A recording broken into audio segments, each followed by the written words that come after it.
ஓம் ஸ்ரீ குருப்யோ நமக. ஹரஹர சங்கர, ஜெய ஜெய சங்கர. தெய்வத்தின் குரல், இரண்டாம் பாகம். வேதமும் தமிழ்நாடும் என்கிற அத்தியாயத்தின் தொடர்ச்சி. தமிழில் தொல்காப்பியம் என்று மிக பழைய இலக்கண நூல் இருக்கிறதல்லவா? அது அகஸ்திய சிஷ்யர்கள் 12 பேர்களுள் ஒருவரான திருண தூமாக்னியால் செய்யப்பட்டது. அந்த புஸ்தகத்துக்கு பனம்பாரனார் செய்துள்ள சிறப்பு பாயிரத்தில் அரங்கரை நாவின் நான்மறை முற்றிய அதங்கோட்டு ஆசான் என்று வருகிறது. இதற்கு நச்சினார்க்கினியர் உரை எழுதும்போது இங்கே ரிக்யஜுசாம அதர்வ வேதங்களை நான்மறை என்று சொல்லவில்லை. அல்பாயுசும் அநேக வியாதிகளும் ஸ்வல்பமே அறிவும் கொண்ட கலிகால ஜனங்களான சின்னாட்பல்பினி சிற்றறிவினரின் சௌகரியத்தை முன்னிட்டு மகா சமுத்திரமாயிருந்த வேதங்களை வியாசர் 4ஆக பிரிப்பதற்கும் முற்பட்ட காலத்தில் தொல்காப்பியம் உண்டாயிற்று. ஆகையால் இங்கே நான்மறை என்பவை தைத்திரியம், பௌடிகம், தலவகாரம், சாமம் என்ற ஆதிகால வேத பாகங்களே என்று எழுதியிருக்கிறார்.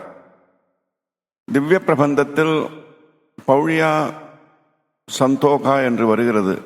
அதில் சந்தோகம் என்பது சாமவேதம், பௌழியம் என்பது மேலே சொன்ன பௌடிகம், ரிக்வேத சாகைகளில் ஒன்றை சேர்ந்த கௌஷதீகி பிராமணம் என்ற பௌஷ்யம் தான் பௌழிகம் என்றும் பௌடிகம் என்றும் ஆகியிருக்கிறது.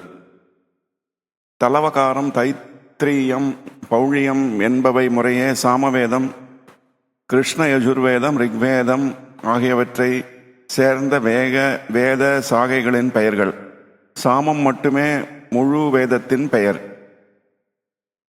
மலையாளத்தில் உள்ள நம்பூதிரி பிராமணர்கள் யாவரும் வேதாத்தியனம் செய்வார்கள். லௌகிக பிரவೃತ್ತಿ உள்ளவர்கள் கூட இளமையில் வேதாத்தியானம் பண்ணினவர்களாகத்தான் இருப்பார்கள்.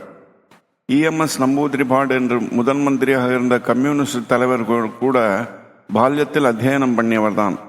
சமீப காலம் வரை அங்கே பிரம்மச்சாரிகள் கௌபீனம், கிருஷ்ணாஜீனம், அதாவது மான்தோல், தண்டம், சமிதா தானம் முதலியவைகளை விடாமல் கை கொண்டிருக்கிறார்கள். ஆனால் இப்பொழுது அவர்கள் கூட மாறிக்கொண்டு வருகிறார்கள். எந்த ஜாதியினர் அதிக சிஸ்டர்களாக இருக்கிறார்களோ அவர்கள் தவறினால்தான் மிகவும் கீழே போய்விடுகிறார்கள். நம்பூதிரிகளில் ரிக்வேதத்தினர் அதிகம். அவர்களுடைய சுவடி ஒன்றில் ரிக்வேதத்திற்கு பௌழியம் என்றே பெயர் எழுதியிருக்கிறது. அதனால் பௌழியம் என்பது ரிக்வேதத்தின் பெயர் என்று தீர்மானமாக தெரிய வருகிறது. அதுதான் தொல்காப்பிய உரைக்காரர் சொன்ன பௌடிகம். சங்கர பகவத் பாதாள் அவதாரம் பண்ணின இந்த நம்பூதிரி வம்சத்தில் இன்றைக்கும் வைதிக சிரத்தை அடியோடு போய்விடாத பெருமை இருக்கிறது. பல தப்பான மதங்கள் தலைவிரித்தாடிய சமயத்தில் வேத தர்மத்தை மீண்டும் ஸ்தாபிப்பதற்காகவே அவதாரம் செய்ய நினைத்த பரமேஸ்வரன் இருப்பதற்குள் எங்கே வேத அத்தியனமும் அனுஷ்டானமும் நிறைய இருக்கிறது என்று தேடி பார்த்தே கேரளத்தில் காலடியில் ஒரு நம்பூதிரி குடும்பத்தில் அவதாரம் பண்ணினார் என்று சொல்லி இருக்கிறது. அவர் காலத்தில் மலையாள மொழியே தோன்றி இருக்கவில்லை, தமிழ் மொழிதான் அங்கும் இருந்தது. சுந்தரமூர்த்தி சுவாமிகளின் அத்தியந்த சகாவான சேரமான் பெருமாள் நாயனார் காலத்தில் கூட மலையாளம் தமிழ் பாஷை பேசின சீமையாகத்தான் இருந்திருக்கிறது. அவர் தமிழில்தான் திருக்கைலாய ஞான உலா பாடியிருக்கிறார். அவர் மலையாளத்தில் உள்ள திருவஞ்சை களத்திலிருந்து கொண்டு ராஜ்ய பரிபாலனம் பண்ணினவர். திவ்ய பிரபந்தத்தில் பெருமாள் திருமொழி என்ற பெயரில் உள்ள பாசுரங்களை செய்த குலசேகர ஆழ்வாரும் திருவனந்தபுரத்திலிருந்து கொண்டு ஆட்சி செய்தவர்தான். அப்போதும் தமிழ்தான் அங்கே இருந்திருந்தது. இதற்கெல்லாம் முந்தி 2000 வருஷத்துக்கு முந்தி ஈஸ்வரனே சங்கரராக அவதாரம் செய்த போது கேரளம் தமிழ் தேசமாகவே தான் இருந்திருக்கிறது. பாரத நாட்டிலேயே இந்த தமிழ்நாட்டு பகுதியில்தான் வேதம் ரொம்பவும் ஜீவனோடு இருந்தது என்பதால் தான் அவர் அங்கே அவதரித்தார் என்பதிலிருந்து தமிழ் தேசத்துக்கு வேதத்தில் இருந்துள்ள விசேஷமான பற்றுதல் தெரிகிறது. இன்றைக்கு கேரளாவில் ஜாஸ்தி வேதாத்தியனம் இருப்பதற்கு காரணம் ஆதியில் அது தமிழ்நாடாக இருந்ததுதான்.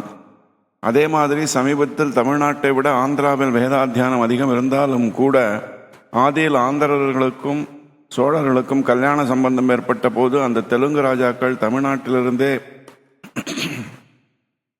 ஏராளமான வேத வித்துக்களை அழைத்து கொண்டு போய் தான் தங்கள் தேசத்தில் வைதிக ஸ்ரீயை விருத்தி பண்ணி கொண்டிருக்கிறார்கள்.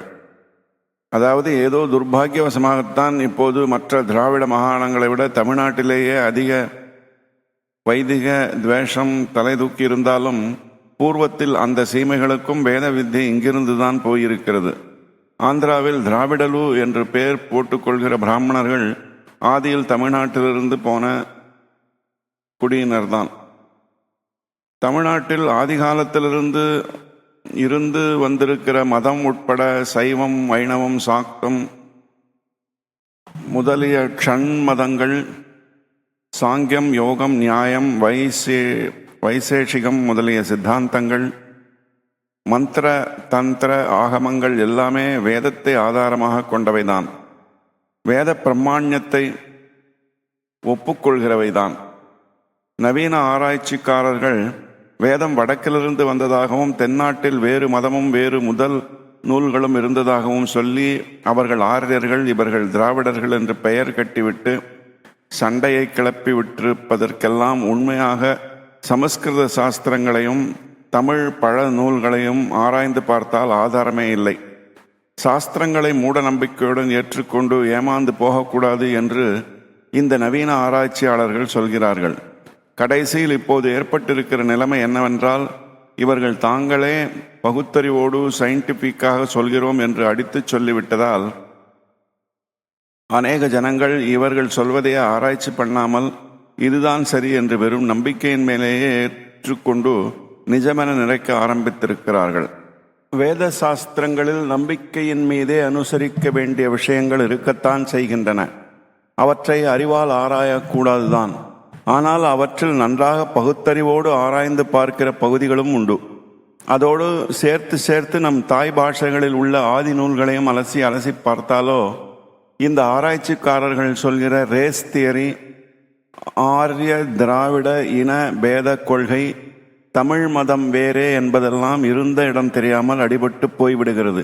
இப்படியெல்லாம் நம் தேசத்தில் நல்லதற்கில்லாமல் அநேக தப்பபிப்பிராயங்கள், துவேஷம், சாஸ்திரத்தில் அவநம்பிக்கை ஆகியன ஏற்பட்டு விட்டதே என்று வருத்தமாக இருக்கிறது.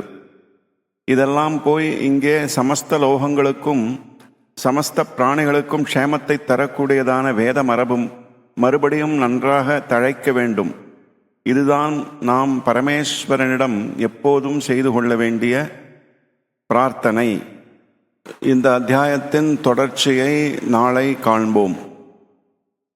ஓம் சாந்தி சாந்தி சாந்தி.